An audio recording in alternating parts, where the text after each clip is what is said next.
Hi, I'm Colin Foster. I'm one of the conveners of the Mathematics Education SIG, and I'd like to welcome everybody. Thank you very much for making the time to be here today. It's going to be a really interesting event, I think.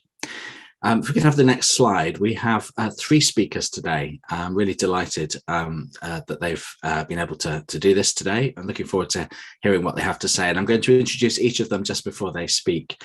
So our first speaker is Barbara Jaworski. We're absolutely delighted to have Barbara with us today. She's Emeritus Professor in Mathematics Education in the Mathematics Education Centre at Loughborough University. Barbara has a highly distinguished career, including as Editor-in-Chief of the Journal of Mathematics Teacher Education, as President of the European Society for Research in Mathematics Education, and as President of the International Group for the Psychology of Mathematics Education. Barbara's interested in characterizing the teaching of mathematics as it relates to students' making of meaning in mathematics, and she has a long experience of inquiry-based, close-to-practice research. Over the years, she's worked extensively with teachers as co-researchers, and we're extremely fortunate that she's agreed to speak today. So I'm really looking forward to what Barbara has to say. Over to Barbara. Thank you very much. And thank you to everybody, including Colin and Vince and others in BSRLM and people in BERA for inviting me to give this talk. It's something which is very close to my heart, and I've been involved in this now for quite a number of years. And you'll see from my title that I've basically got two concepts here. One is close to practice research, and the other is development of teaching. So I've included the abstract that I gave for my talk. I'm not going to go through that at the moment, but it serves as a sort of introduction. But I want to start off with a question, and that is, what do we mean by close to practice research? And I'm going to emphasize, first of all, one of those words, which is practice. And so looking at a number of questions related to the idea of practice, one question is, what exactly do we mean by practice? And I expect that all of you who are watching, listening, will have some idea about what practice means for you. And then there's the question, whose practice are we talking about? And finally, who are the people involved?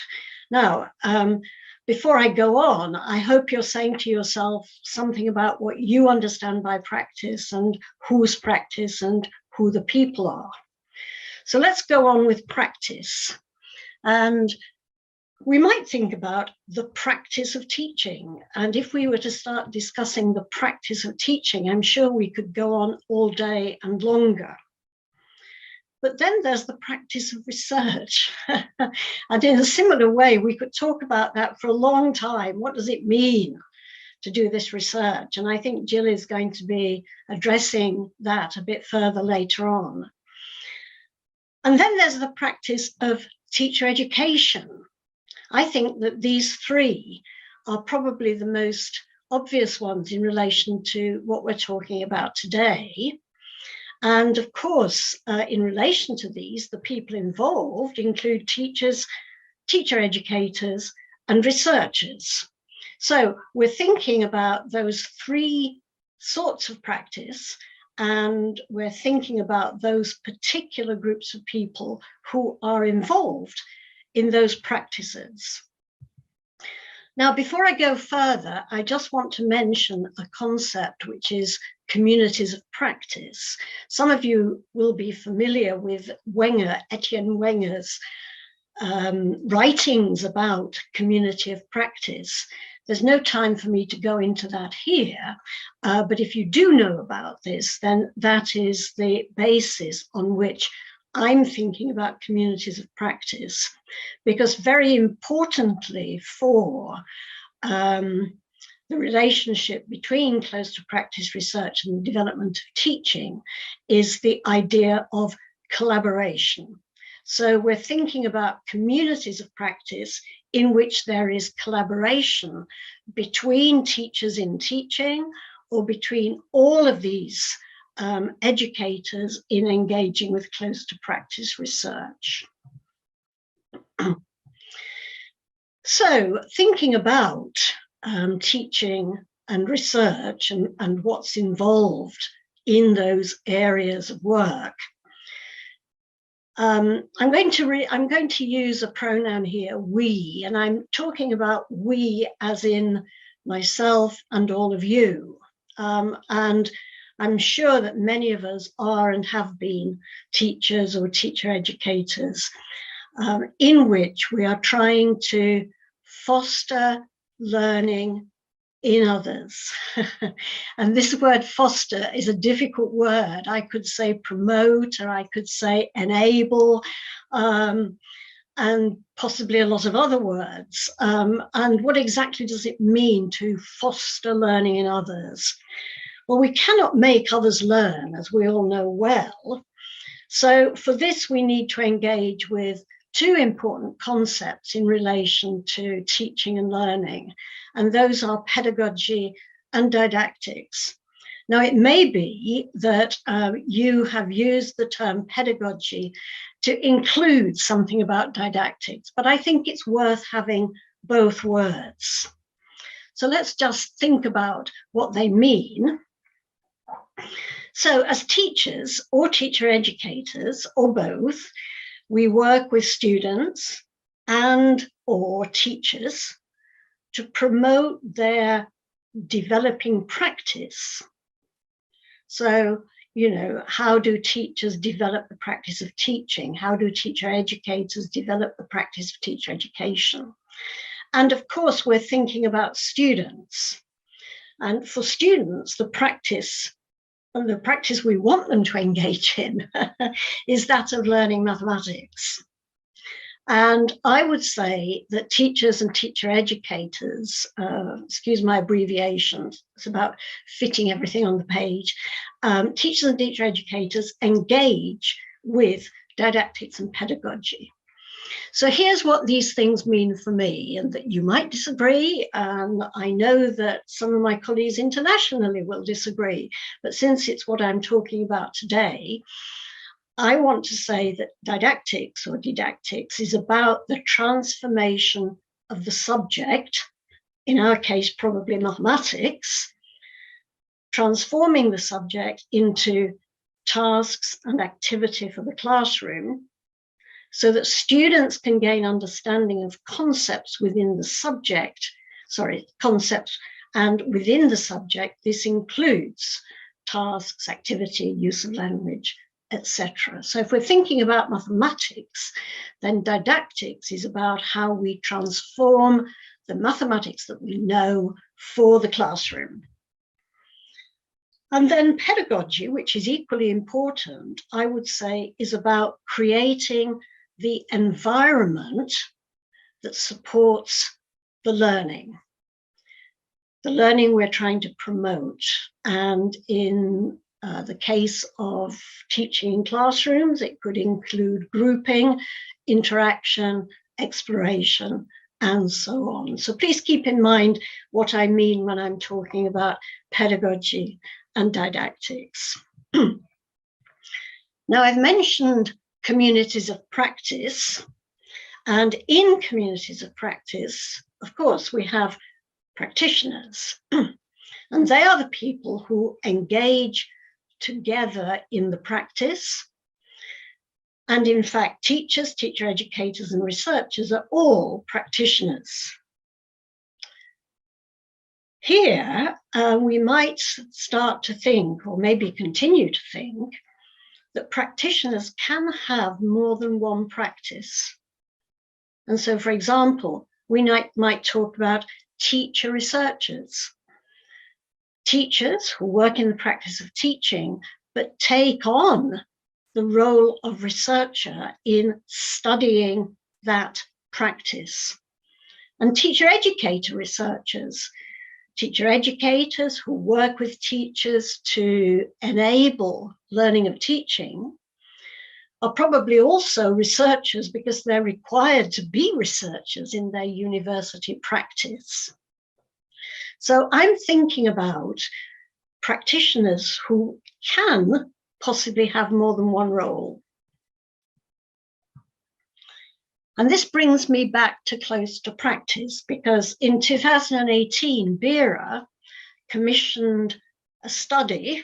BERA commissions a number of research studies very helpfully, but they asked this question: how can high quality, close to practice research be characterized and enhanced for education in the UK?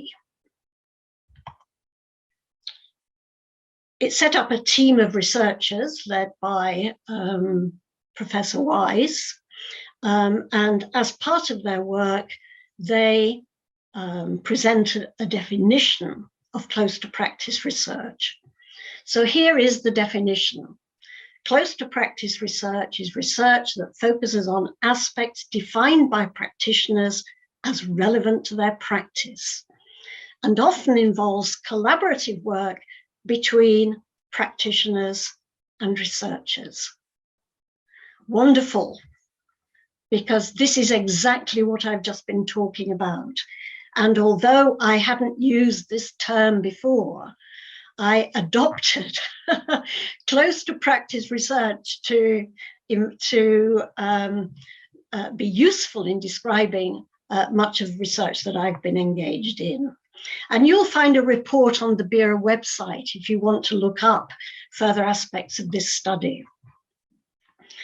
Now, I want to bring in another important concept, an important concept for me, and I know it is an important concept for many other people in the world of mathematics education, and that's the word inquiry.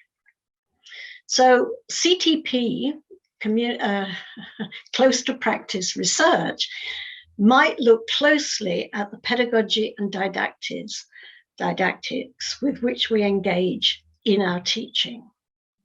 And an important element of this for me is the concept of inquiry. Now, we know, or we probably know, that research itself is fundamentally an inquiry process. And I very much like the definition that Lawrence Stenhouse gave us, short and sweet. Research is systematic inquiry made public. And the word systematic here is very important. So it raises the question, well, can we have inquiry which is not systematic, and would that then be research or not? And this is a question that I've been addressing throughout a lot of my own research. The idea of making public is that if research generates new knowledge, then that's no use unless we make it public, unless we disseminate it.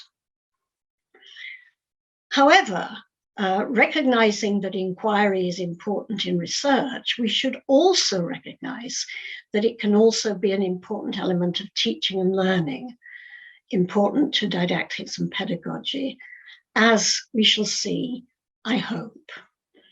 But I need to start off by taking you back in history to the 1980s. I recognize that some of you might not even have been around in the 1980s, so I apologize.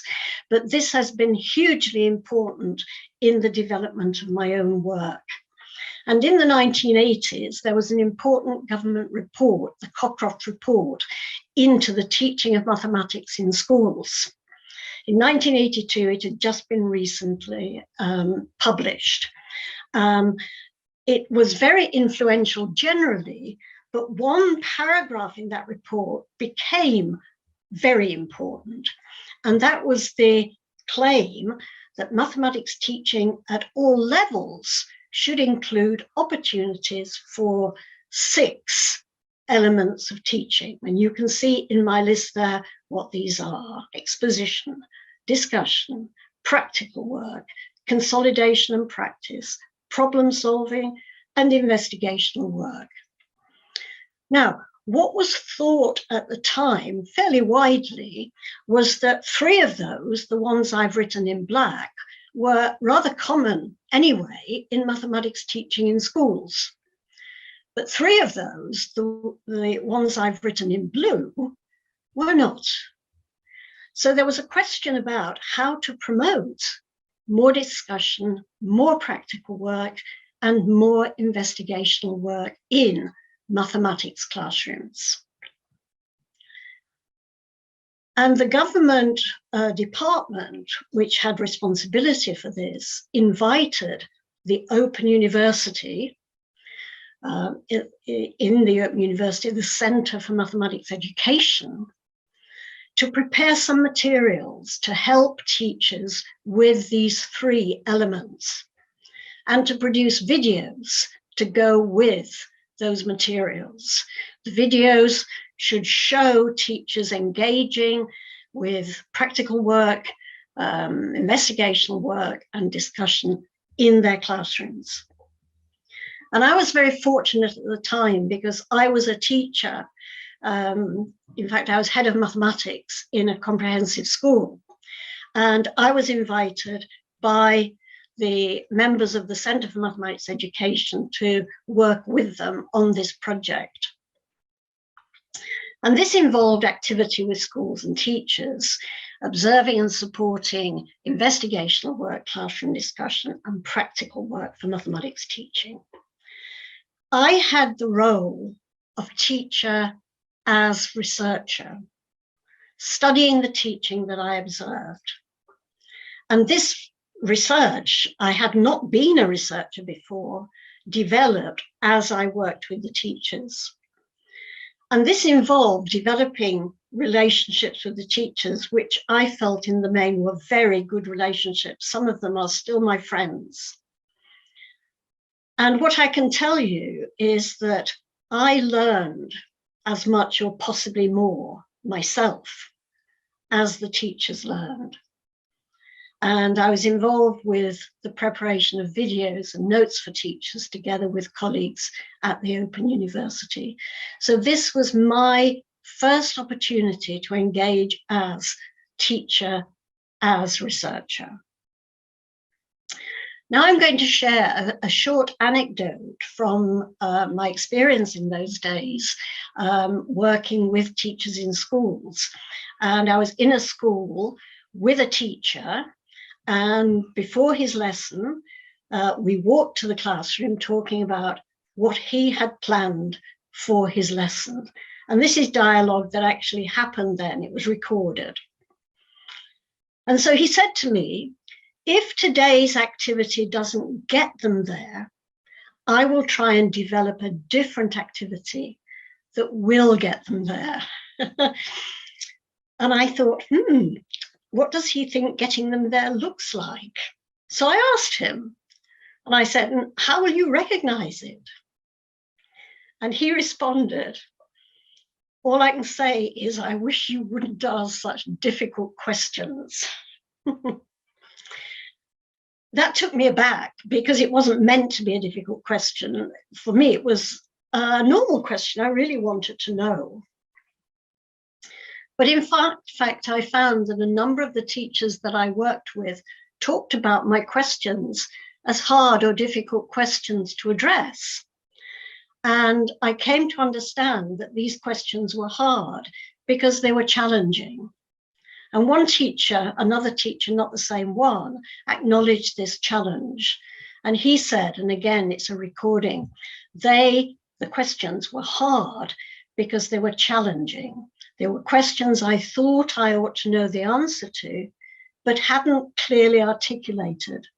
I felt the question was important to me. I've taken that from an article that I wrote about this work. I was very interested in this notion of getting them there. What does it mean for a student to really understand a mathematical concept? And how do we, educators, get them there? As a teacher, how do you know when it happens? How can you tell? And what do you do to find out? And I wrote this paragraph, which I'm just going to read out as part of this paper, because this is the way that it seemed to me to be very important. Developments in mathematics teaching occur when teachers address hard or difficult questions about their teaching and the thinking which motivates their teaching. Such hard questions cause a deep level of probing into the reasons for actions, interactions, activities, decisions, responses, all the elements which contribute to teaching and learning approaches in a mathematics classroom. The questions are hard because they challenge the fabric and philosophy of a teacher's mode of operation. So this fabric and philosophy, I believe, is something we all have as we engage with the practice of teaching. And perhaps what the hard questions do is they help to make that clearer to ourselves so that we know more clearly what we're doing and what we're trying to achieve. Shortly after the work on the Cockcroft elements, I was able to set up a project between myself and a colleague and a number of teachers. In fact, 6 teachers volunteered to participate in the project with 2 teacher educators. And one of the aims of the project was that we should all be researchers in some way. The idea was that the teacher would set themselves some aspect of the teaching to explore, to engage in inquiry through their own questions. So they should be the ones asking the questions. The teacher educators would study the activity of the teachers, but without overtly guiding or evaluating. But we would provide support if the teachers wanted it. Now, I haven't got time for much detail, but I am going to tell you something about what one of the teachers did. The teacher we called Julie wanted to inquire into her students' use of mathematical language in the classroom. And she learned, this is my claim, but I think she'd agree, she learned from her own questioning.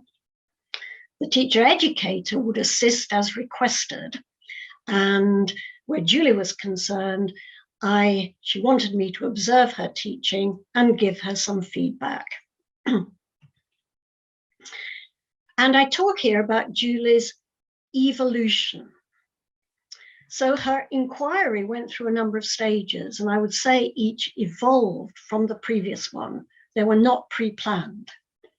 These stages followed a pattern of devising some research task or activity which Julie thought might address her current concerns. And I'd like to claim, even though I didn't have the language in those days, that this is an example of close to practice research. So the stages that she went through, and this was over a considerable period of time, at least 2 terms. The first one, asking an observer to count occasions of students' use of mathematical language.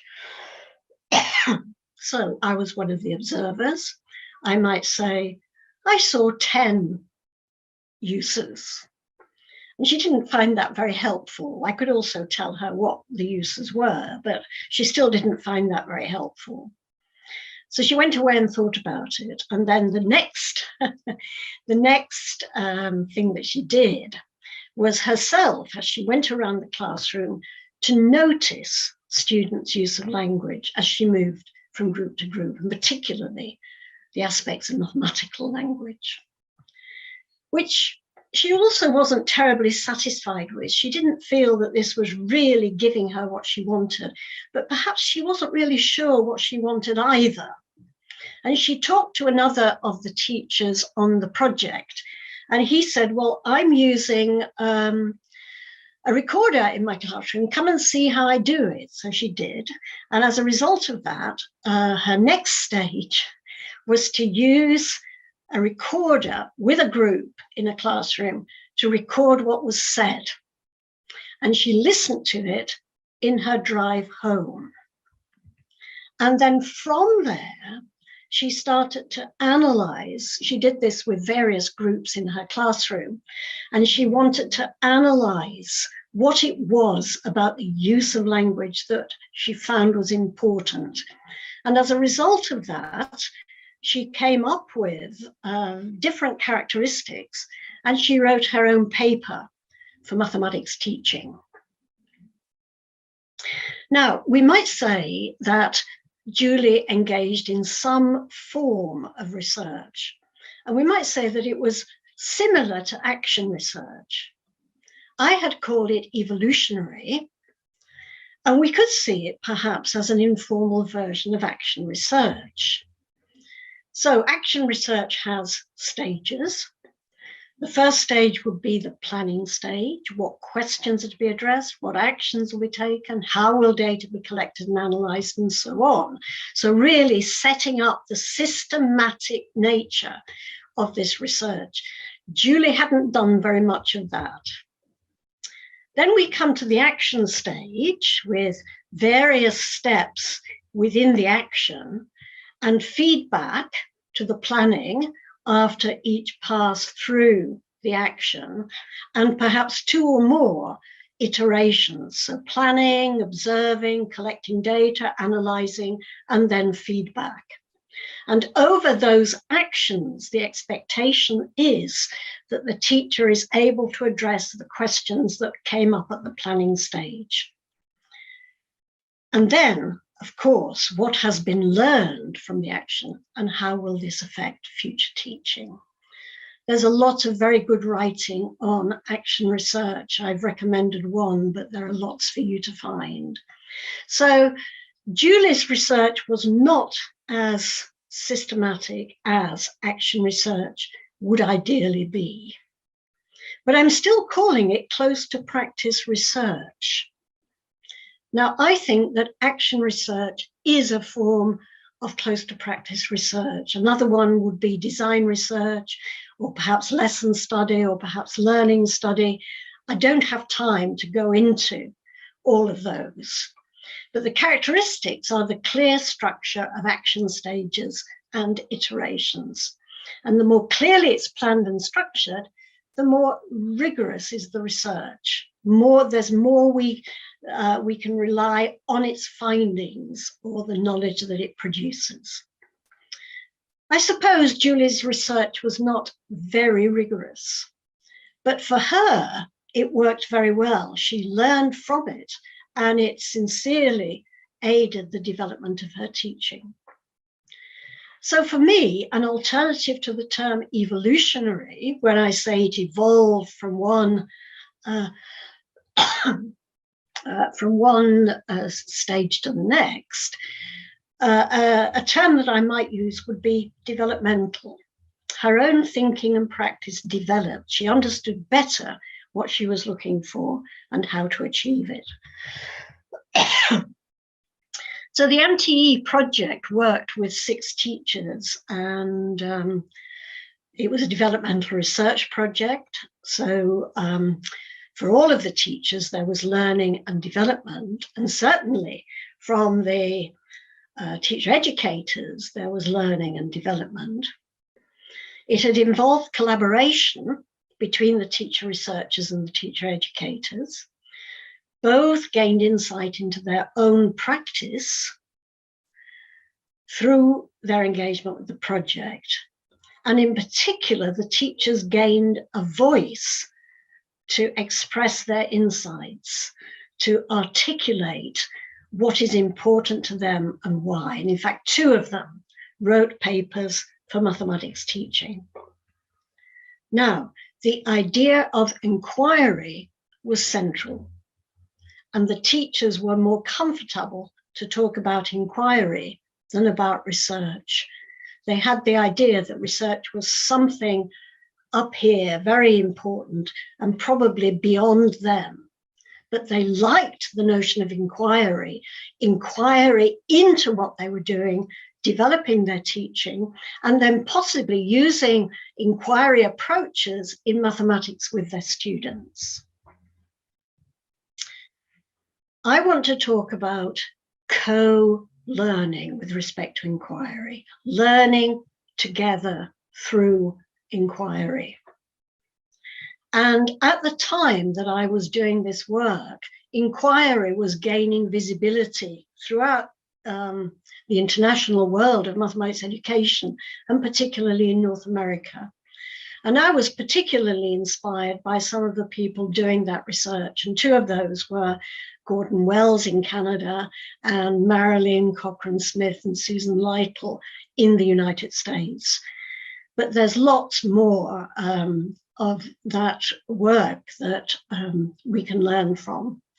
And it was all about teachers learning through inquiry. It was also about doing inquiry mathematics with students, and that's an important part of it. So for me, the idea of synthesizing and developing a model for what I was seeing in the research I was doing. And I was fortunate in getting a job at that time in Norway, working with teacher educators in Norway and doing research collaboratively. And I'm going to, as an example, talk about one of the projects we engaged with there called Learning Communities in Mathematics. The LCM project studied communities of inquiry between teachers in 8 schools and a team of teacher educators. We called ourselves their didacticians in a university. So the idea of the project, we would create learning of mathematics and learning of teaching mathematics in communities of inquiry, engaging in co-learning. So the teachers who were part of the project, we had, well, I'm going to give some details of this on my next slide. It was a 4-year project, and I can't tell you much about it in the time that I've got, but let me just say something about the setup and the design.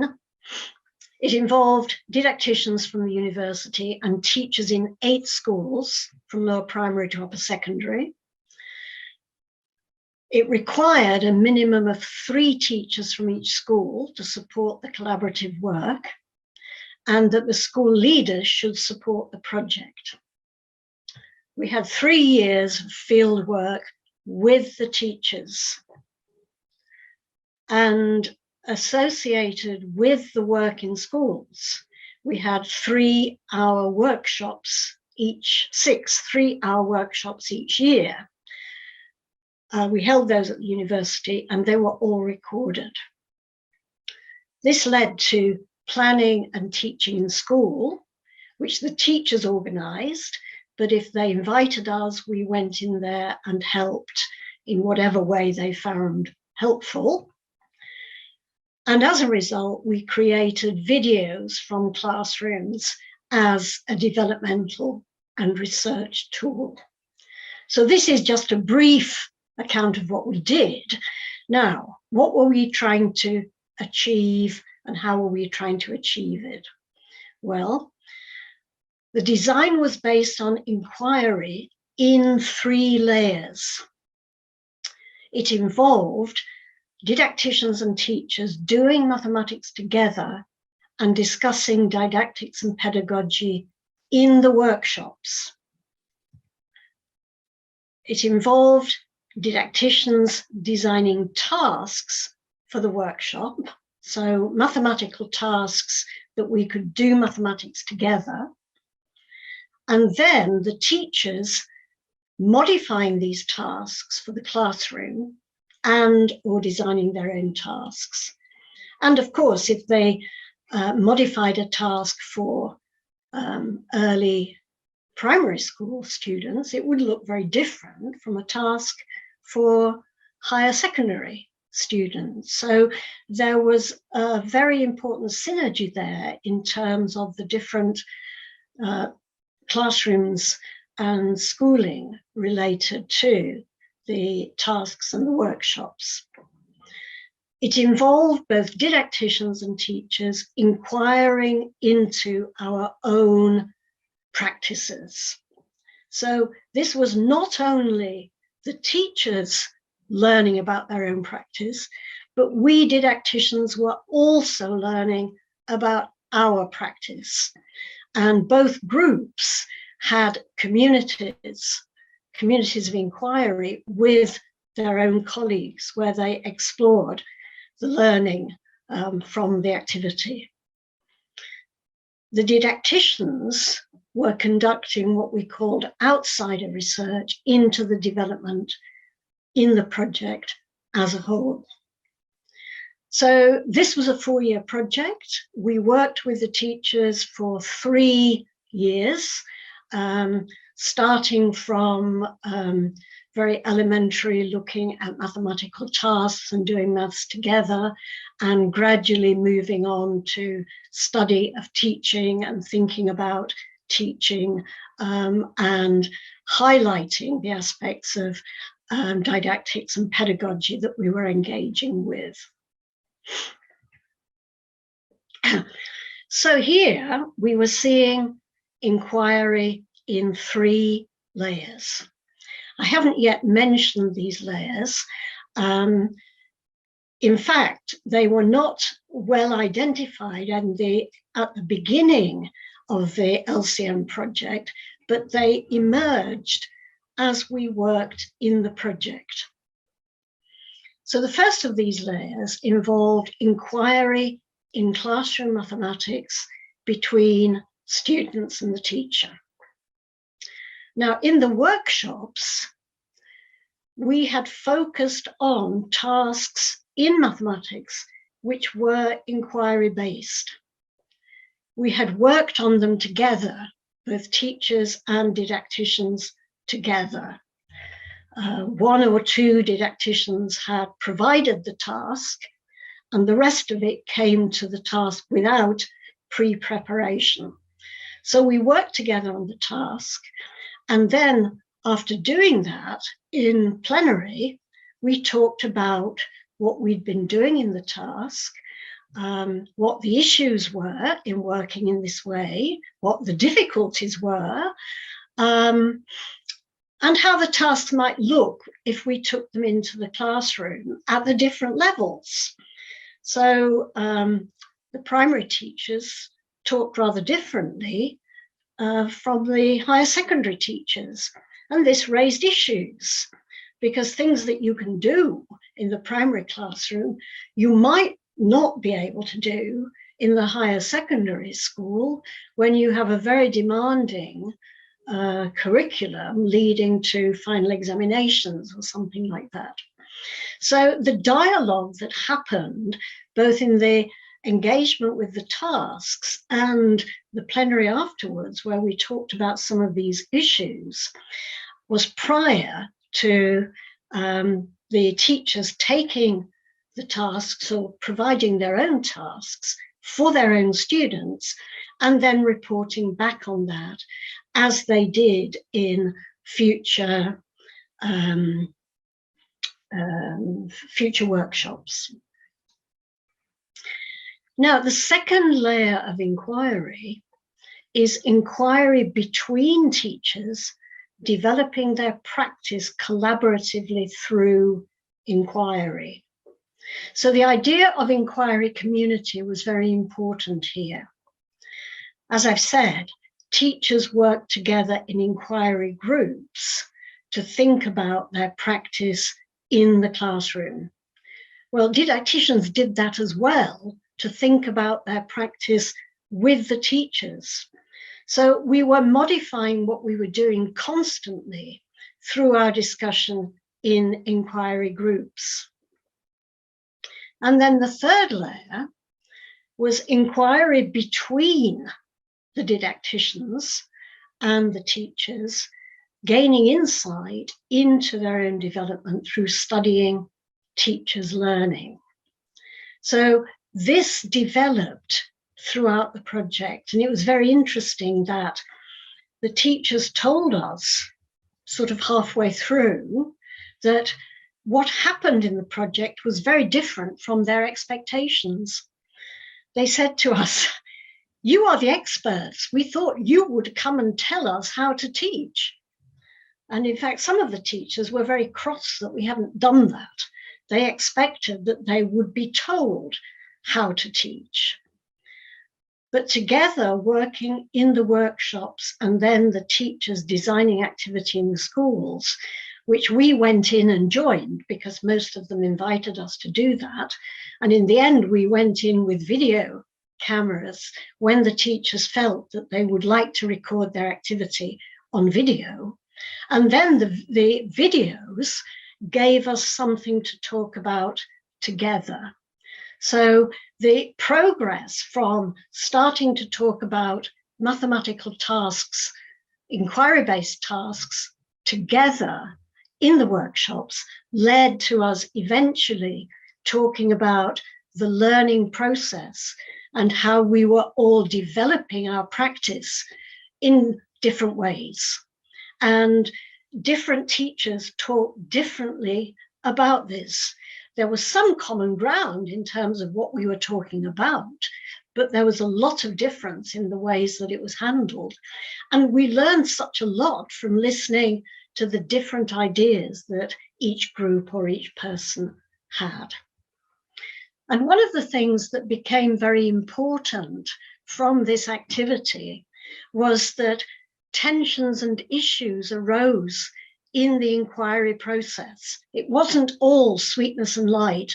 It wasn't all smooth development.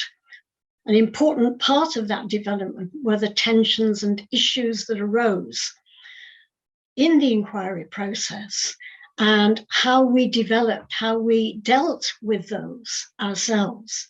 And an instance that was very important began at the beginning of the second year of activity when the teachers called a big meeting to which the didacticians were invited.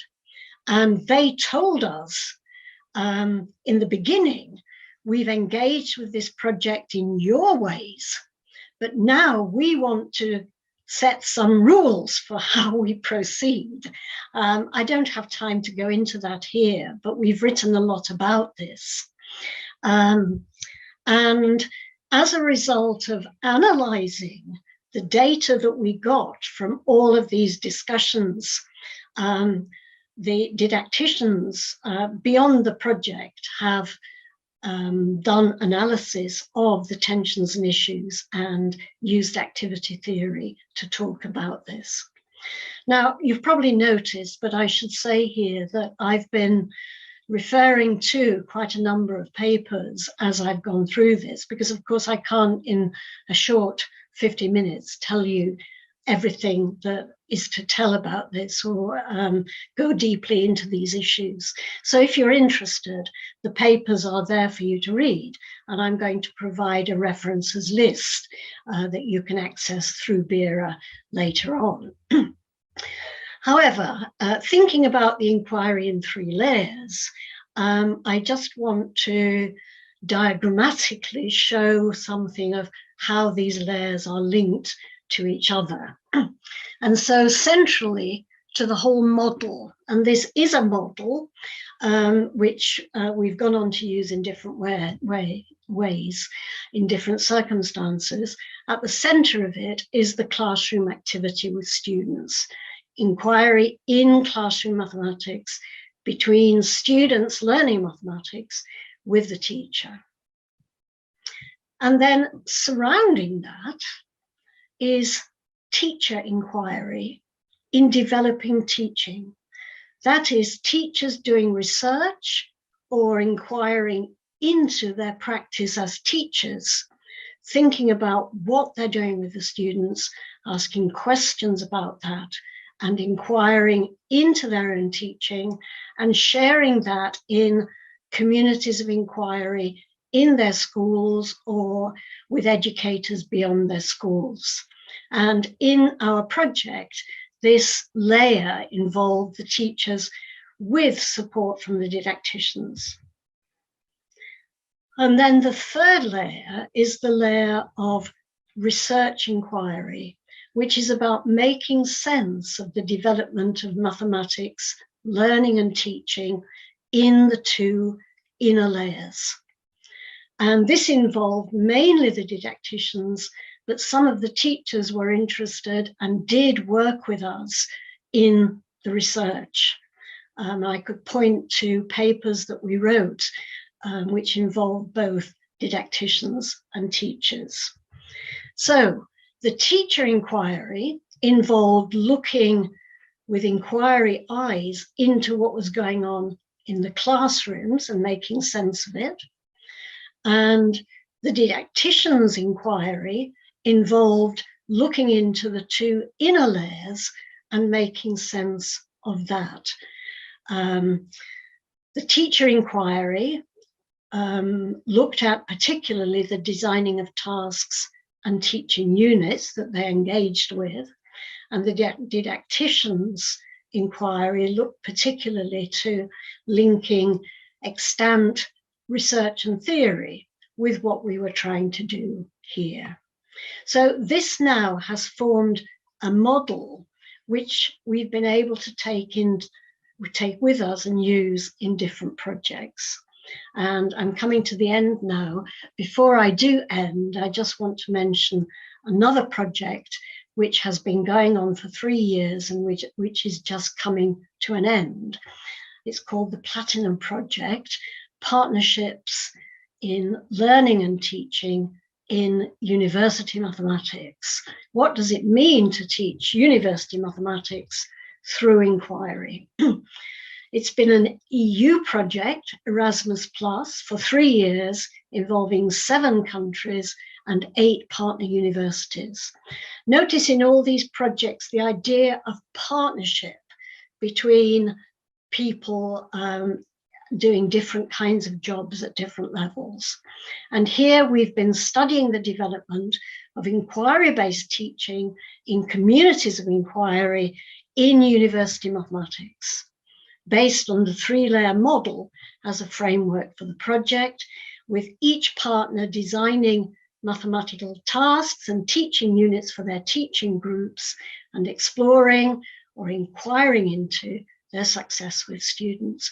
So you can see that it's rather like the LCM project, but now we're focusing on the teaching of mathematics in the university.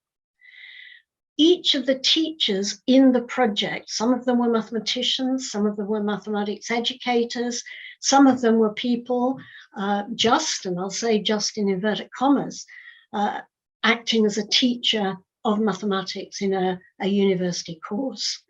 Each teacher learned from their own inquiry processes and the responses of their students. And from this, they have brought back data from their teaching for analysis and synthesis. And each group in the different partner universities have worked as a community of inquiry, looking into the teaching, what they're learning from it, and their own development through this.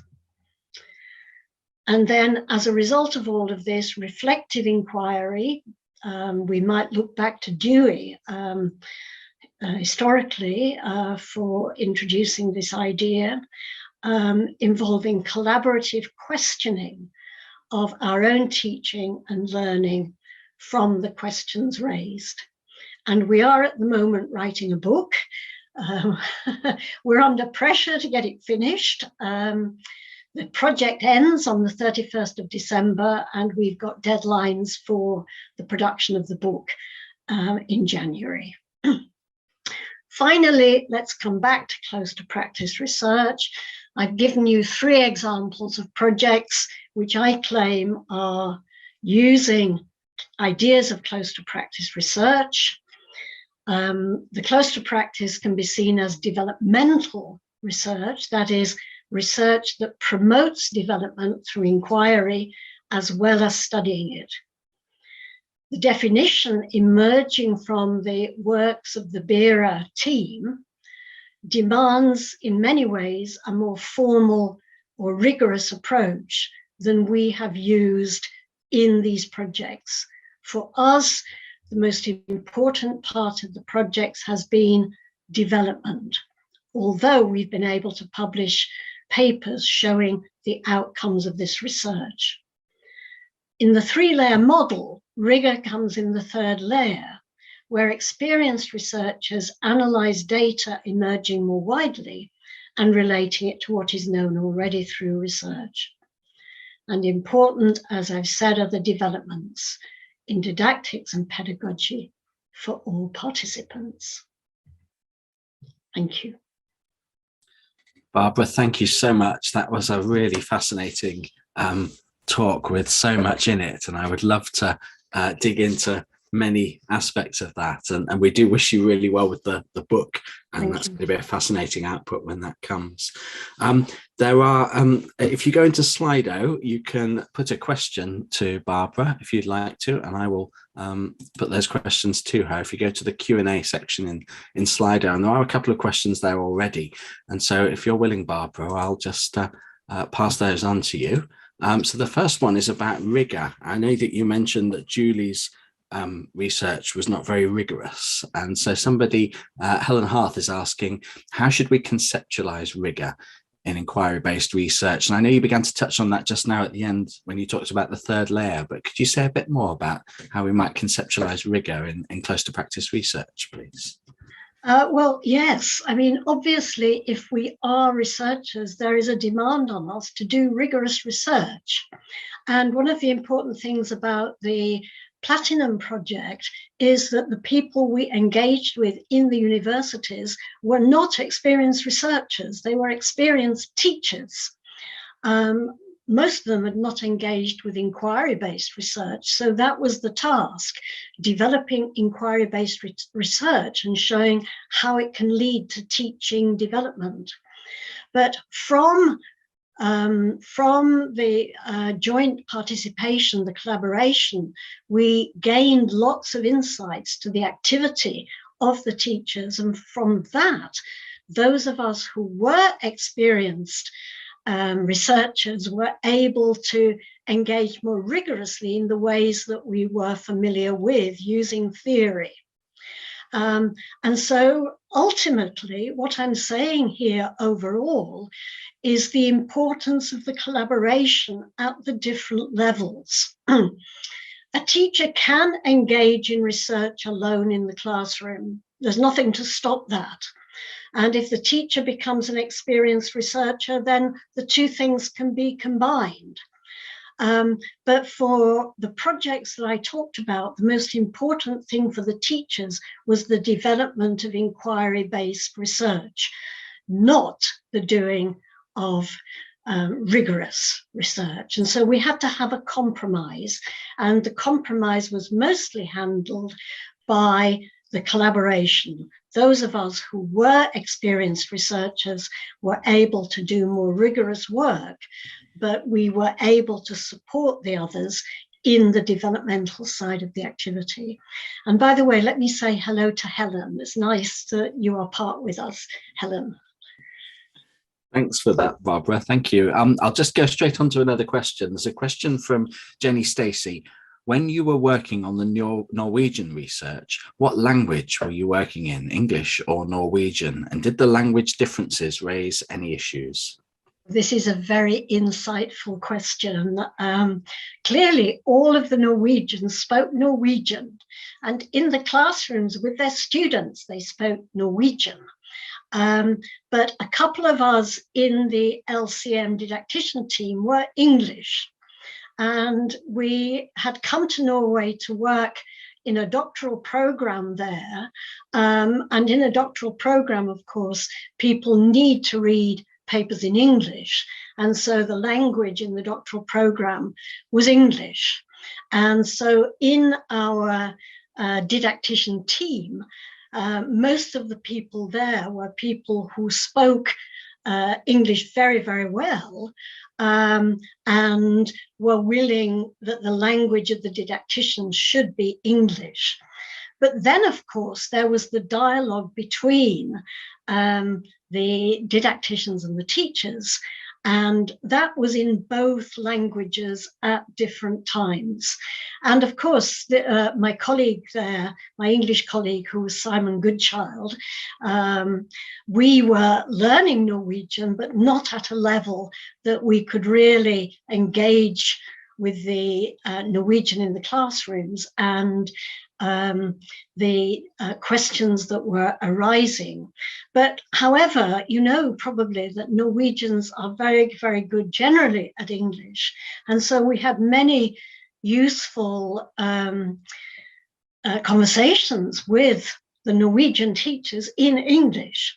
But of course, when we went into the classroom, the dialogue was in Norwegian, and we had to do our best in understanding the Norwegian and seeing mathematics, which of course we were familiar with, being taught in Norwegian.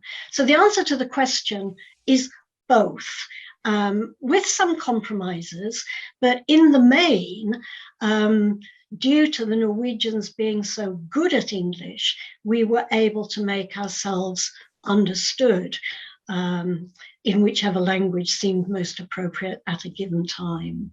I can say more if there are further questions. Well, there aren't any more on language at the moment, but if people want to ask more, please put them into the Q&As. There's a really interesting question, I think, from Pete Wright, which I'll put to you now. Pete says, you refer to tensions between teachers and teacher educators' interests. If you were a school teacher now, what demands would you make of teacher educators wishing to do inquiry with you? Well, I mentioned what happened at the beginning of the second year in the LCM project, where we had the big meeting with all the teachers and all the didacticians. I would say, I mean, I can only say what I try to do. I try to work with teachers respecting their views. And if I think back to the hard questions, in those days I was asking hard questions from the teacher's point of view, which were just ordinary questions from my point of view. But perhaps now, after all these years, I'm rather more aware of the nature of the question that I'm asking. And before asking such questions, I would want to engage with the teacher in terms of what they are doing, why they're doing it, what they hope to gain from it. And I might just occasionally ask, why? Why do you want to do that? Because I think that why is a very important word. And certainly I've learned to express more clearly why I want to do what I'm saying I want to do and how that relates to the doing of it. So I would hope to develop a dialogue with the teacher where we both understand, ideally, each other's perspectives. I could just come back to the dialogue with the teachers in the LCM project. Towards the end of the project, some teachers told us what they'd been expecting in the beginning and what they now understood. And I have a very nice quotation, but I don't have it to hand at the moment, in which a teacher says to me, in the beginning, we thought that you would tell us how to teach because you are the experts. We don't think that necessarily anymore because we think we have an important role to play. We can be experts in our own practice. And so something that's important for me is to do whatever I can to enable the teacher to take on this role of being the expert in developing their own practice. And I look very carefully at what I'm saying and doing in helping that approach to develop. Sounds like a wonderful approach. Thank you. Thank you so much. Well, we've gone through all the questions that there are at the moment, and it is 11 o'clock. And so I think we'll move on and thank Barbara again very much indeed for that. And I hope that when the book is out, we'll be able to pass on a message about that through the SIG newsletter so that everyone can know that that's available when that's done. But thank you again very much. Thank you, Colin, and thank you everybody for listening. So can we move on then to the next presentation, please? This is from Mariam Siddiqa Rashid, and Mariam is studying for an Ed.D. professional doctorate at Staffordshire University, and she works as a lecturer at a further education college teaching students aged 16 to 19. And we're really interested to hear about her research, and thank you so much for being willing to present. And so I'll hand over to you now. Hi, everyone. I am Mariam Siddiqa, as I've been introduced. My project, I'm currently, after listening to Barbara, I feel like, oh, one of the experienced talk, and now I'm starting. I am kind of an emerging researcher. I'm still working on my thesis. So my project is investigating perceived apprehensions and experiences of recent maths learners at FE College. So, while I was hearing Barbara, so she started like, when we cannot make others to learn, but we need to engage with pedagogy. So for engagement is the main part of my research. Okay, let me.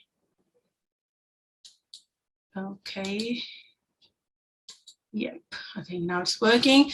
So before I start, I wanted to know if you can express yourself. How was your math experience at secondary school? What you think, or in your own experience, if you can please give me the response on it. So we will start from there.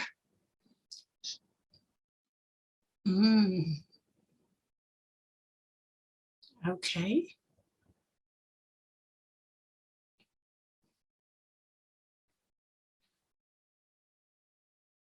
You can give more than one words as well if you want to, if you feel like it's not justifying with one word, so you can use more than one words as well.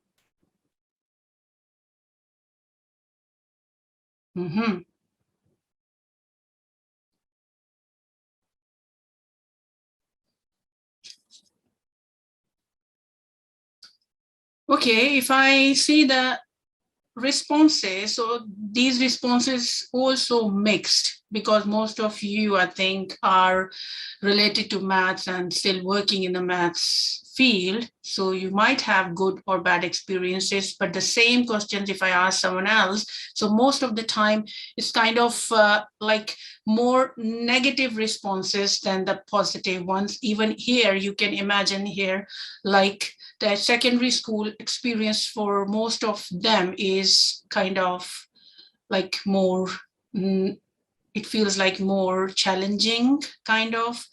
And, it's not 100% satisfaction I can see here, but just one that is, I loved it. That's a kind of, I can see that actually they loved it. So these responses are really important. Let's see next. How do you feel when dealing with numerical or math problems in everyday life, when you receive something that you need to, might be comparing your insurance, car insurance, or any other deals? So how you feel like interest rate and other things in everyday life when you deal with math problems or numerical issues? So how you find them, how you feel that?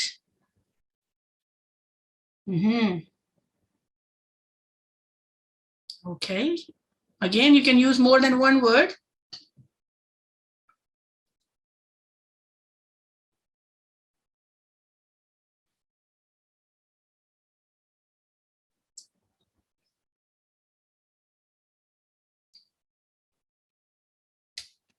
Okay.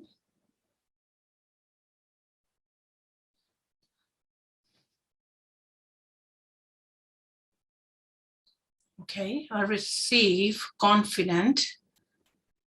I like the challenge, neutral, progressive, stupid, frustrated, motivated to solve.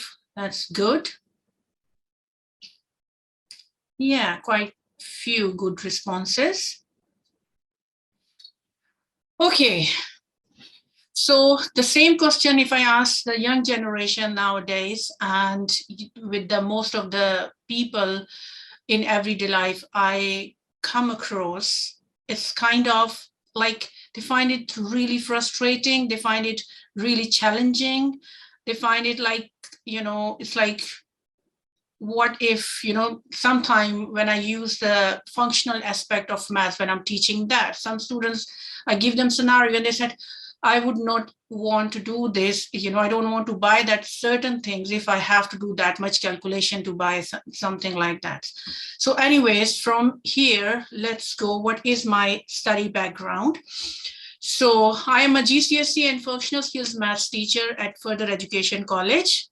My job challenges mostly demotivated learners, high levels of disengagements in lessons as compared to vocational courses, because most of the FE college learners are those who have already failed their GCSE maths at school leaving age. And then once they join further education colleges, they have to, as a current policy, part of the current policy, that they must need to study maths as a compulsory part with their vocational course if they haven't achieved it at secondary school.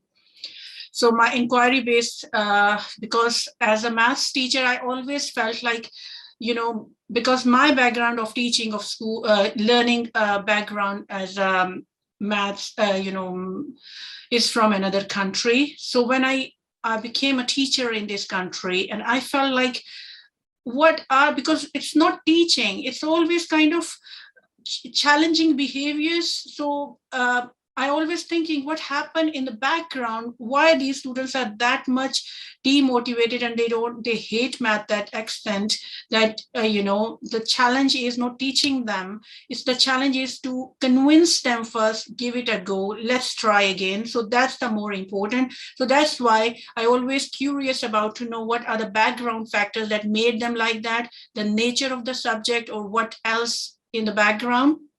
So during my experience, because I'm teaching around 10 years in the other education college, so I always try to build the confidence. So I feel like possible interventions could be building confidence through support and encouragement, providing better learning environment, building rapport with the learners to regain their trust in their efforts, understanding learners' subject learning needs and planning around it, keep track of the progress and discuss with the learners. So possible interventions which I use throughout my experience and try to improve my teaching and learning skills throughout my teaching career at the moment.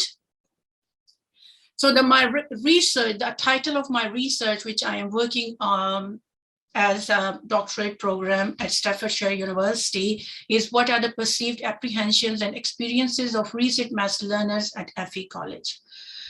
So the possible questions for my research is, I started with, first of all, I wanted to know the experiences of recent learners. So I developed the questions around that. So how do students describe their experiences of learning GCSE mathematics? So first I asked different students and collect the data from student side. But then I was also feeling like I always imagine that teachers play an important role in any student's life or in relation to any subject. So teachers were also important in my research. So how do teachers describe their experience of teaching GCSE mathematics? And the third question was, what are the factors that contribute to students' engagement and motivation in teaching maths and learning maths for the students? So that the third question is more based on the previous two questions. So the results of the previous two questions. And for the third question, I just arrived at that after getting the responses of the first two questions. So in my research title, I use the word apprehension. So normally the definition of the apprehension is the feeling of known or unknown fear and anxiety of learners, usually attached with the mathematics subject learning and performance. Mathematics apprehensions are broadly renowned as a psychological state of anxiety, unnecessary fears of failure, misperception and frustration while dealing with maths problems. Mathematics apprehensions can be seen in all age groups, because whenever I talk to anybody and I tell them, I introduce myself as a math teacher, they say, oh, I never like math, I hate math. So that I feel like it's always in most of the people, they are struggling with maths. But this current study will particularly emphasize on maths learners between the age 14 to 19. It has been defined from the medical point of view that apprehensions and fears together generate a withdrawal anxiety from the situation. That what I observed in my real scenarios when I am teaching GCSE maths, resit maths learners at further education colleges. As a result, it greatly impacts learners' classroom engagement while preparing for GCSE maths at secondary school, as well as GCSE maths resit at further education colleges. You know, I'm using apprehension as an umbrella to cover all these things in one word to describe. It's not just the anxiety, it is far more bigger approach than the anxiety, because there is a lot of work I have seen on maths anxiety, but I feel anxiety is just a term. But apprehensions, I'm using the word apprehension to describe their state and to find the possible interventions or solutions of this problem. So that what is the aim of my research to do that. Okay, imagine you are asked to resit a GCSE maths exam this year to accomplish your current project, job target, or studies. Your feelings are, how are you going to feel if all of a sudden somebody asks you that whatever you're doing, you must need to sit the GCSE maths exam first. Okay, I'm expecting some more responses. Yeah.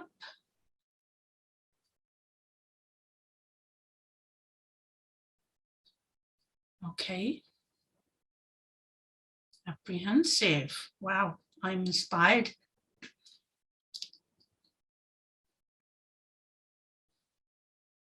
Okay. Any other feelings? Happy. Wow, that's good.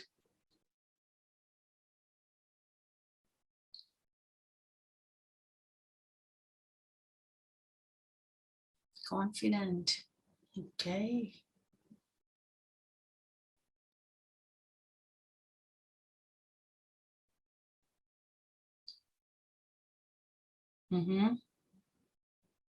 Anxious, sense of injustice. Okay, concerned.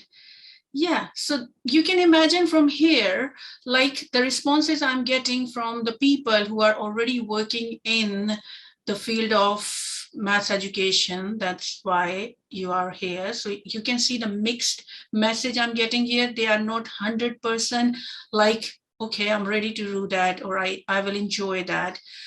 The thing is, imagine that from here, we can imagine the situation of resit learners, the maths resit learners, those who have already filled their maths at secondary school, and now they are expected to do that resit program. They need to do that again with their chosen vocational course.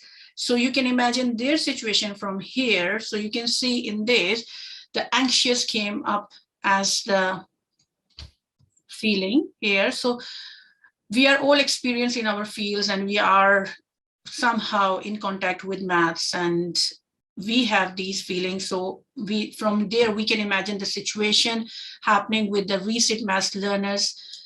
So let's go ahead from here. What is the significance of the research? Why I'm doing this research? Because of the reason which we have just discussed with you.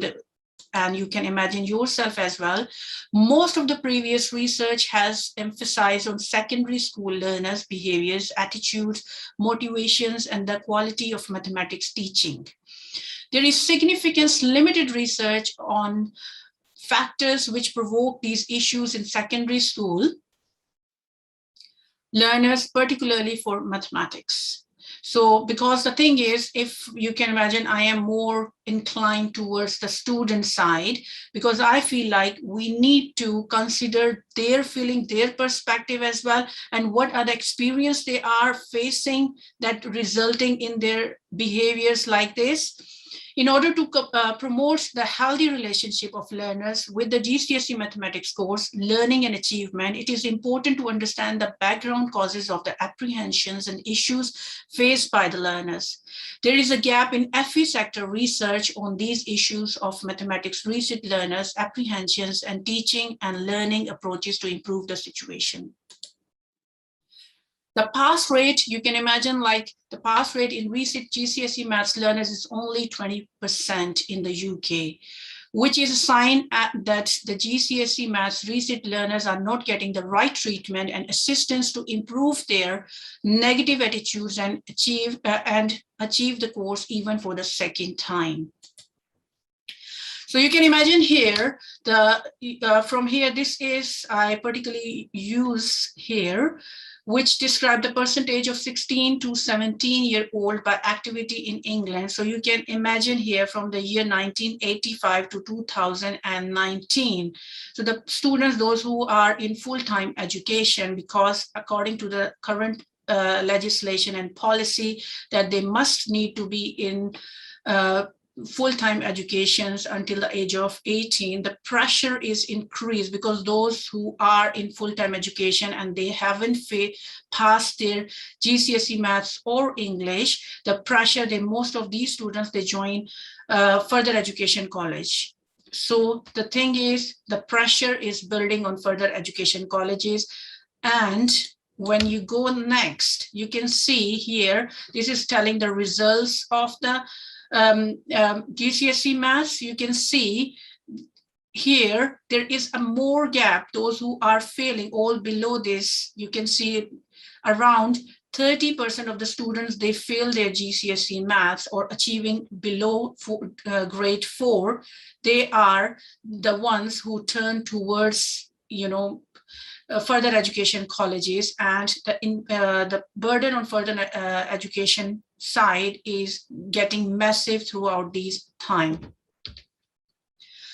Okay, so I used to drive my research, I use expectancy value theory and implicit theories that are the driving theories for my research.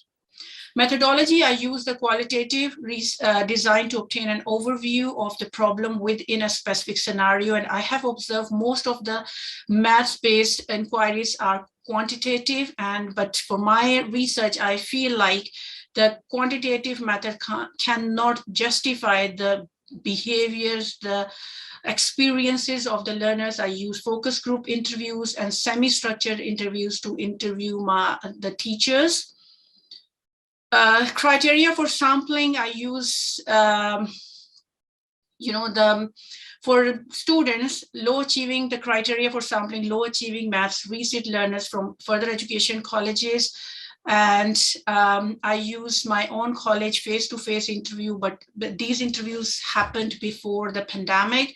So it gave me a good chance to gather the information without any issues. I am just sliding through because I have just only 2 minutes might be left. So I'm going through to my results instead of explaining this. I use themes for, let me see how, for data analysis strategy, I use themes, and then I divided those themes into sub-themes. And you can see here, these are the responses when I ask students, how do students describe their maths experiences? So when I ask these recent maths learners, their experiences, so they use 83% negative remarks and only 17% positive remarks.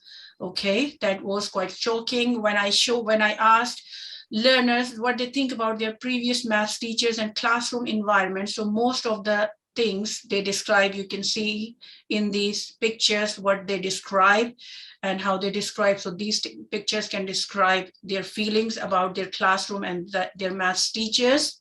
Mariam, if you want to take another 5 minutes, it would be absolutely fine. Yes, that's great. Thank you. Okay, so thanks.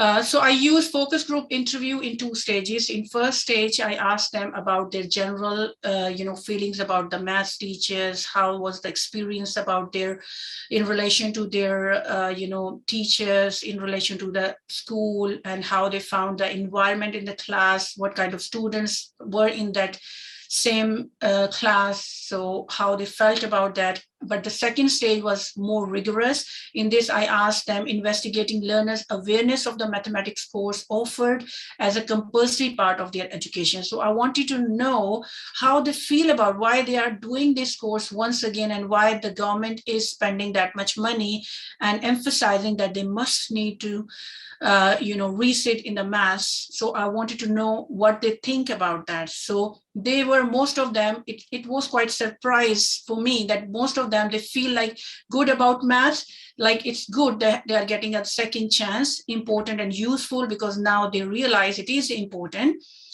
And I asked them different questions around how their family, impact on their learning maths or achieving maths. So I ask questions around this area. These are some of the, when I generate the themes in my data analysis, so the negative feelings, as I told you, were more than the positive ones. So some of the themes I can share with you. So most of them were negative, found negative experience with maths teachers. So maths teacher came as big factor. That's what so far I'm observing. I'm still working on my data analysis, but that came up as a one of the main factor, the maths teacher and the environment they were provided to learn maths at secondary school. And when I heard previously about the Barbara's speech around this area, so I was thinking, yes, we need close to practice research a lot, because the way it is going, it needs a lot of attention. You can see that they were also negative about compulsory maths as well, because they feel like quite few topics of the maths, when they're resitting it, they are useless, they are not using them. Instead, they need to be, there should be emphasis on the topics which are actually they're using in everyday life. So these are some of the emerging themes coming out from my analysis. So I have planned to divide my research finding in 3 categories according to my research questions. So low achieving resit maths students' perspective, GCSE maths teachers' perspective, and developing relation among different emerging themes from students and teachers' perspective. It will support to find the key factors or apprehensions that contribute to students' engagement and motivation in teaching and learning maths. So at the moment, I'm working on the 3rd stage of that, where I need to find the relation between these. So that's all about my research. Thank you for listening.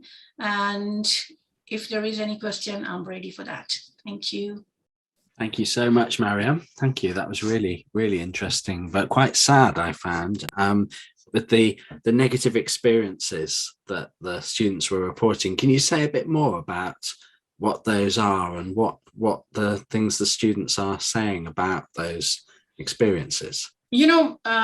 Most of them, they're experiencing like, their teachers tag them, like they can never, because when I interview some of the teachers as well, and I was surprised when I asked some of the questions to them, and one of the teachers, she said, some of the students are not meant for maths. So we treat them like, we don't emphasize them, just, it's like babysitting kind of thing. They just give them the things which they keep them in the class to show the attendance. And it was quite shocking for me, even when I expressed my own experience with the resit learners at further education colleges. Honestly, I feel really bad for them sometimes, because it's like tick boxes nowadays. It's like more pressure from the funding, because I'm working and I'm also analyzing the policies and these things, how the funding is working and how the impact of funding on these issues. So I feel like even 4 years before, I was actually teaching. My teaching was quality teaching. But if I compare my teaching now as compared to the 4 years behind. It's like more, and I'm doing more admin work. I'm more involved in admin work than preparing or, helping my students. So it's quite sad, honestly. We need some work here. We need to have some research to highlight these areas, because that is taking our community or our next generation to a side which I don't feel like they would be that much analytically strong, or they can take their decisions. Like I have read quite a few times, maths is a mind gym. Like, for body, we need the normal gym. For mind, math is a mind gym. And you can imagine the situation of the students which I face in further education college every day. It's kind of, when I come back, I feel really sad for them. And it's not built up in a year or so, it's a years building at the secondary school. And when I interview different teachers from different schools as well, so I have seen, it was shocking to observe that, their feedback and the remarks as well. So honestly, there is massive difference in the teachers' approaches, the way they are treating the students.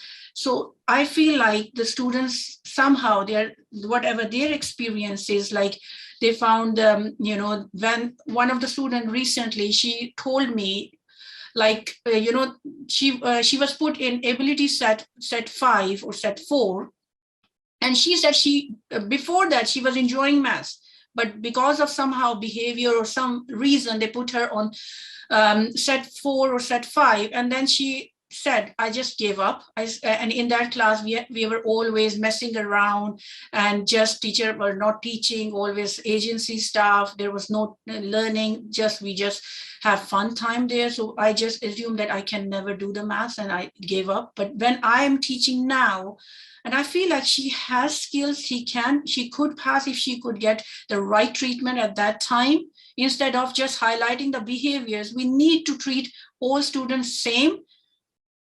So one of the aspect, I feel that dividing ability groups at secondary school, it's good for, somehow it's good. But the thing is, there are more negative impact on the students. There are so many students, they can perform better when they get in right environment or some competitive environment. They can learn from each other. So that what we are not going to provide them. So let's see. Yeah. Well, what you've just said perhaps leads on well to a question from Helen Harth. She says, really valuable and interesting research. What would be your recommendations for post-16 maths education policy in England? Yeah, my recommendation would be like, they should think about the course contents. And, one thing I was thinking recently, and I was discussing with one of my colleagues as well, like they could have something like they need, instead of, because for us, it's too much pressure in 8-9 months. We can't change their fate. We have only 8-9 months to prepare them to, address their feelings, their motivations, as well as to make them pass. But when they fail again, I have shown you like only 20% could pass after that. So if they fail again, that is further shocking for them. So I think there should be a maths course or 2-year course. They should increase the time limit or something more if there is something they should, instead of teaching them all course again, they should have some other that would help them to improve their skills that are important for their chosen vocational side. That's what I feel like, instead of having everything in again and they fail again, and it's like more demotivating, and it's not stopping there, it's going in generations. Yeah. Because I went to one of my my son's open evening recently, and one of the mothers standing next to me, and she was telling her daughter was asking about what subject she needs to choose for her A levels, and she was telling, oh, you can't do maths. She was saying, can I do maths? She was saying, no, you can't do maths. Just choose RA, media, photography, or something like that. So that is, I was thinking that time as well, that there is a role of parents, because if some parent, if let's say I am a parent, I have a bad experience, I couldn't pass the math after struggling a lot, then I will tell this will go in generations as well.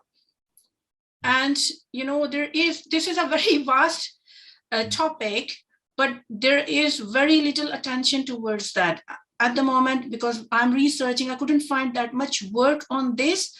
So let's see, I am intending to work on this, and I'm looking for some other people who can, you know, join together and we can work on this. Yeah, oh, it's great that you're working on this. Jenny Stacey has mentioned in the chat about Diane Dolby's work. I don't know if you're familiar with her work. She's based at Nottingham and she's done work on FE retake students. So maybe there's some work there that is relevant. Okay, I will have a look. Thank you. But thank you so much for presenting this.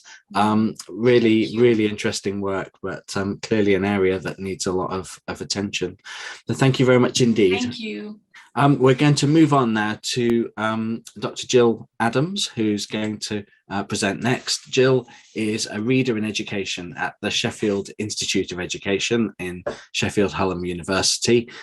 She taught secondary mathematics for 17 years and spent 6 years as a professional development advisor.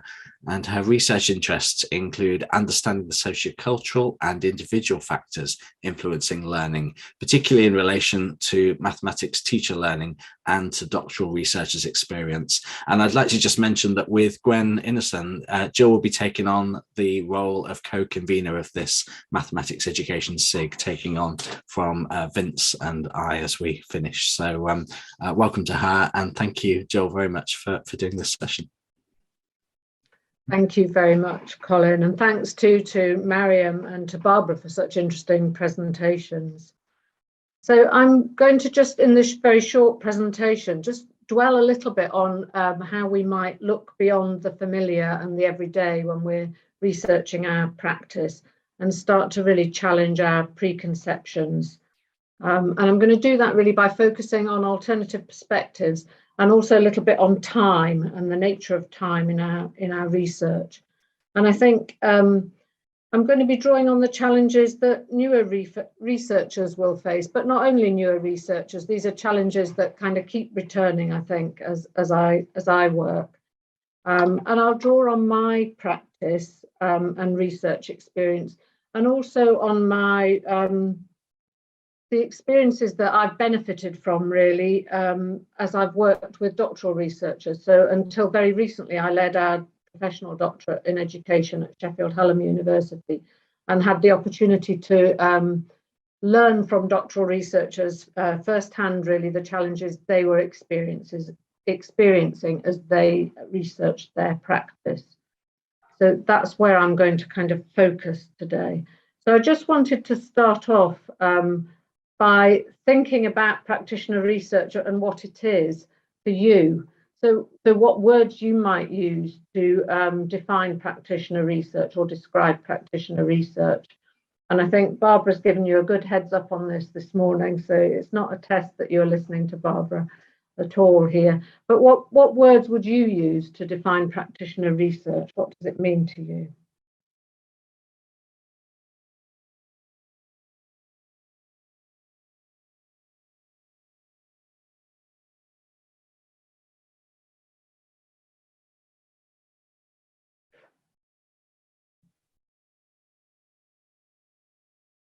It's interesting that collaborative was the first word that appeared there, because that was going to be one of my questions, was whether you saw practitioner research as collaborative and how that features. So thank you to the person who's put collaborative on there. And it'd be interesting, I think, for you to reflect on how you can make your research collaborative, your practitioner research collaborative.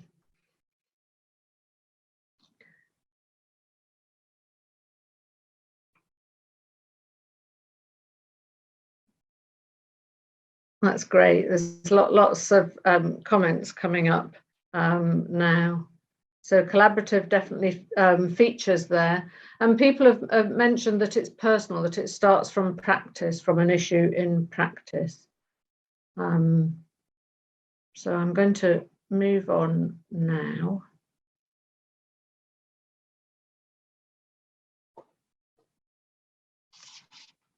Okay, so I think one of the key things for me around practitioner research is this idea that it is systematic.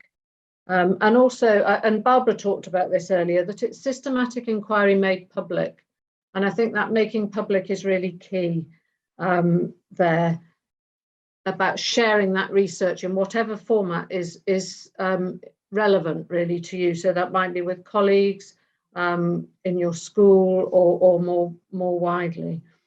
And there's a really rich history of practitioner research. In Britain, the Humanities Curriculum Project and the work of Lawrence Stenhouse, which again Barbara mentioned earlier, was really influential in the 1970s. And Stenhouse had this view of the teacher as researcher, which I think we've lost a little bit, but hopefully we'll manage to get back to that point of seeing a teacher as researcher, engaging in critical and systematic reflection on practice. And Stenhouse saw this as liberatory. And building on Stenhouse's work, Elliott and Adelman developed action research with teachers. And again, this was really influential in the 70s. And John Elliott believed that although you've got this kind of fairly simple action research cycle of planning, acting, observing, and reflecting, and feeding into a revised plan and further cycles, Elliott saw very much that initial impetus might shift as you researched, rather than remaining fixed throughout. And I think that's something that very often when we start researching, we struggle with. And others have developed this further, and Jean McNiff actually was quite influential in my thinking about this early on. And she saw the model as really fluid, possibly spiraling off in different directions. And for me, I think this fluidity, this sort of, I don't know, creative messiness, if you like, seems much closer to my experience of research. And important approaches to action research include collaborative and participatory action research. So I'm going to move on a little bit now. The reasons why teachers research, they're really complex, actually. These are some of the reasons that are given, but I think it is important to stop and think and ask yourself why you're researching or considering researching if you're at that point. Why are you considering researching that particular issue, and why now? What is it that's brought you to this? Because that can help you gain a more critical perspective on your research and on your practice. So I think those are important to consider.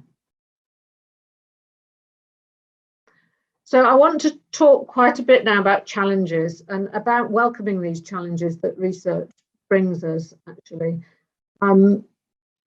The challenges that doctoral researchers frequently bring to us focus on practical or ethical issues. And I'm not going to dwell too much on those because I think they're covered quite a lot elsewhere. But I do want to stop and talk a little bit about time, but also about perspective, about how we gain those alternative perspectives on our research that will really help us engage critically. And I think it's about welcoming these challenges as well. I want to kind of stress that. I think often we get flummoxed by them and struggle, and actually those struggles are really, really productive and really important to our research. And I don't know about you, but I have to keep reminding myself of that, that the struggles are good struggles. So I'm going to talk about these challenges through talking about this project in citizenship and mathematics, PCAM, that I've been working on, and use some examples from that. So this was a project that I worked on with colleagues at Sheffield Hallam University and at the Development Centre, South Yorkshire, together with these other European partners. And it was a curriculum and professional learning project. And I haven't got the time here to go into detail about this, but I'll share some of the links with you. I think what was key about this was we were trying as mathematics educators to explore what global citizenship meant actually, and how we could engage with the ideas of that productively in mathematics through some of the pedagogical approaches adopted in Philosophy for Children, P4C. So that was our starting point. And we developed pedagogical approaches and a set of resources that are available there on the website. And I'm going to mention very briefly one of those resources, Mapping Our World with Mathematics, as I talk about perspective. So I just want to talk a little bit about time in research now, as one of the challenges, I think, of practitioner research.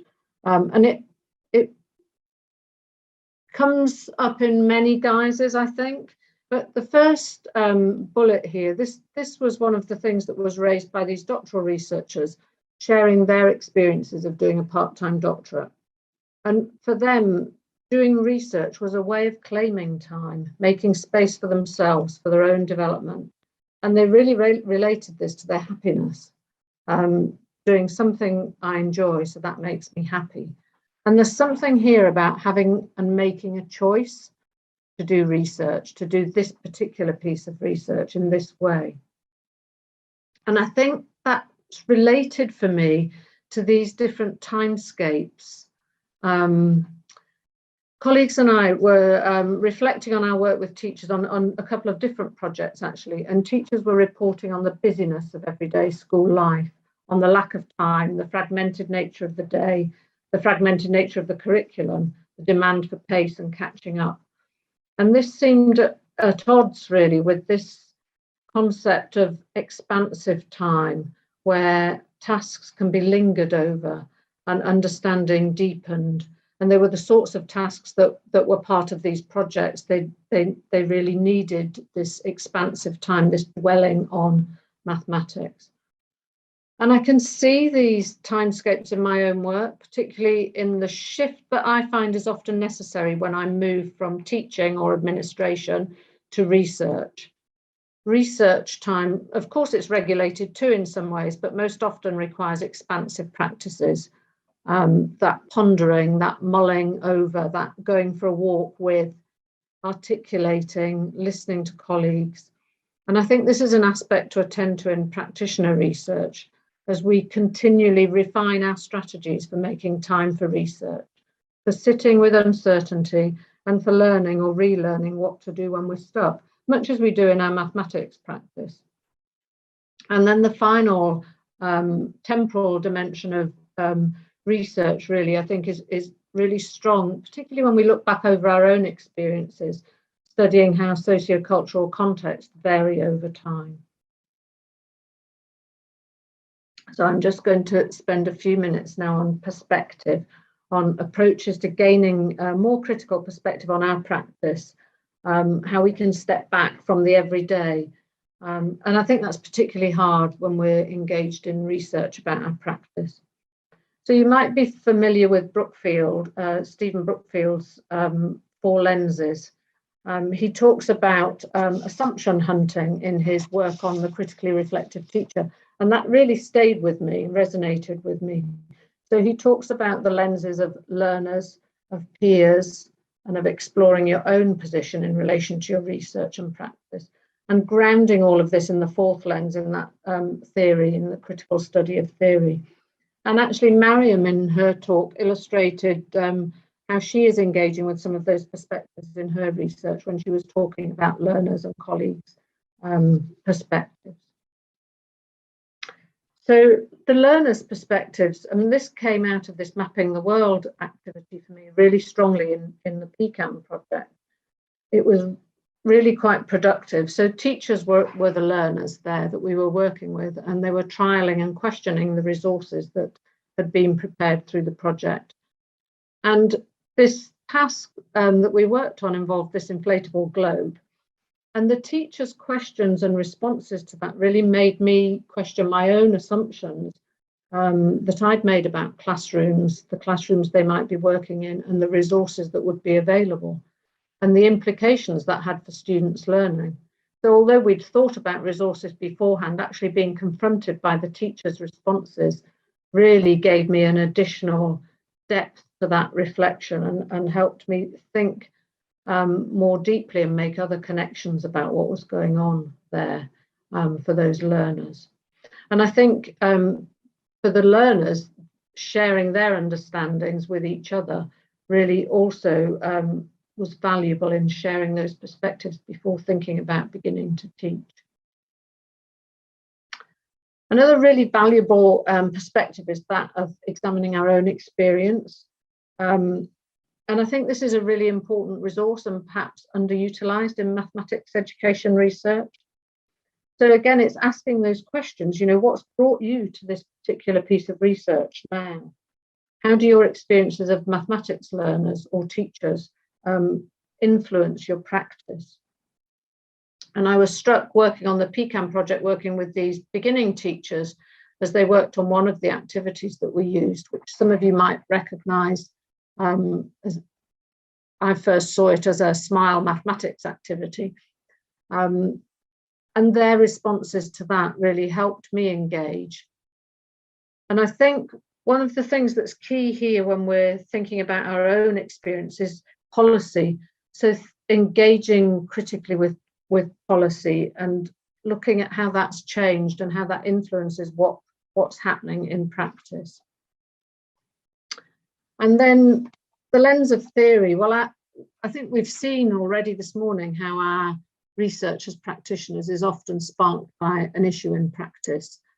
And then as we start to investigate, we find that others might have explored this or a similar issue, maybe from a different perspective. And for me, working on that PRiME project has been an opportunity to really build connections between mathematics and other aspects of the curriculum, and to think more deeply about my role as a mathematics educator, and think about theory that's maybe come in from elsewhere that I wasn't expecting to engage with. So really looking more deeply at philosophical approaches more broadly, not just in relation to mathematics education, and thinking about critical citizenship and what that means. And all of that has helped to give me an alternative perspective on that practice and on that study. And then the final lens that I wanted to talk about was the seeing things through the experience of peers, maybe as collaborators or as critical friends. And hearing the perspective of peers is another way we can recognize our own assumptions about our practice and about our research. And I think sometimes this takes a little bit more effort, perhaps because of time, partly because of time, because we want to allow some time to really have those conversations, not just to share our research when it's finished, but to share it in practice as it's developing, and to keep coming back to conversations with people to hear what they're saying. And we did some of this through the PRiME project using actually a philosophical dialogue. So my colleagues at Sheffield Hallam, Hilary and Fufi, that I worked on this project with, we had several issues that came out of this project actually that we wanted to explore in more depth. So first of all, we worked individually on it and wrote brief reflections and then shared those. And then we used those as the basis for a philosophical dialogue. So Fufi, who is more experienced in using the practice of P4C, led us in a philosophical dialogue, a conversation where we clarified questions together, taking time then to focus on two of these questions. And the first question we explored was, what are the most important teacher skills and dispositions for critical engagement with mathematics? And this then led us on to a discussion about the nature of dispositions and the differences that we'd noticed between teachers working in the project in Greece and those in England.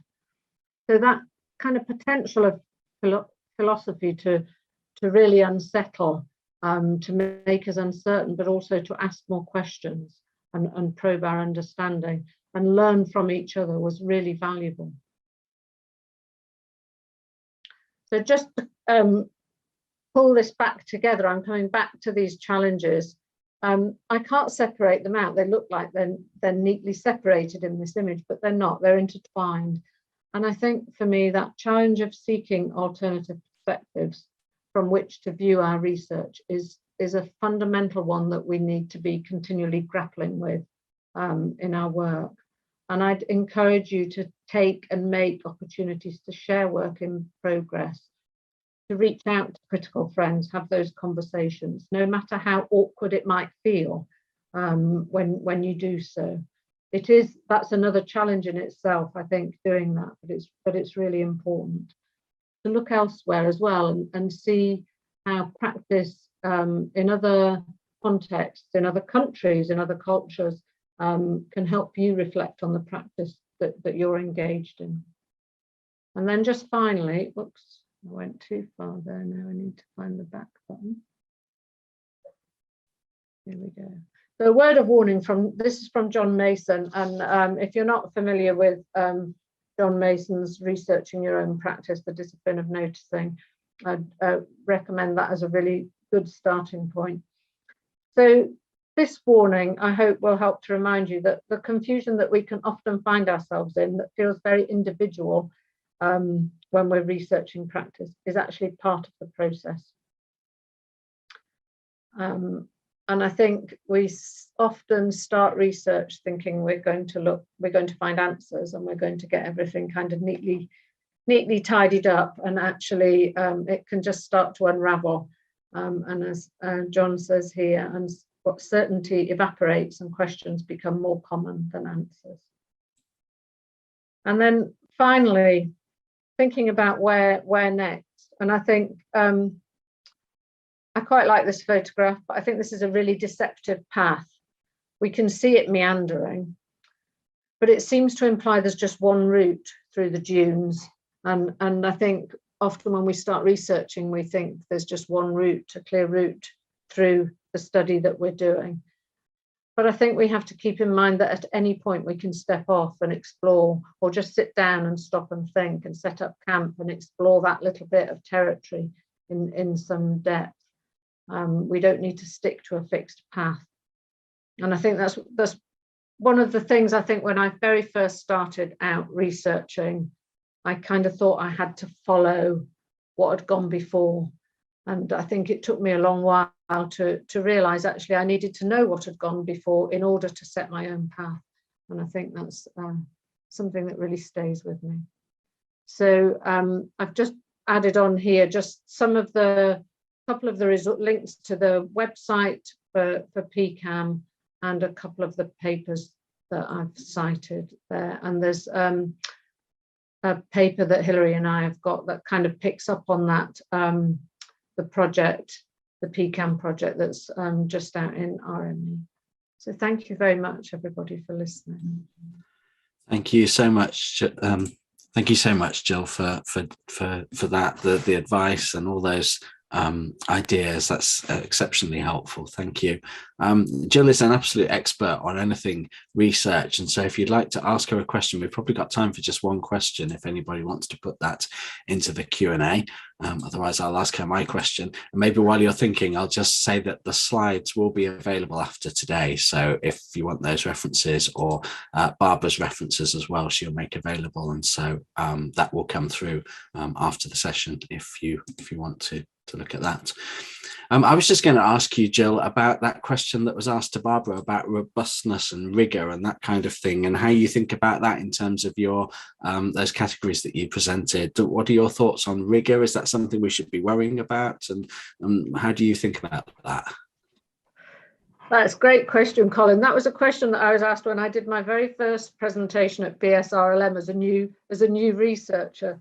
And I really struggled with it then and had to go away and think quite a lot about it, actually, what rigor meant to me, because at that point I was a bit concerned that it meant closing things down and boxing things off in a way that I really didn't want to do. But I think my understanding of it has shifted, fortunately, over the years.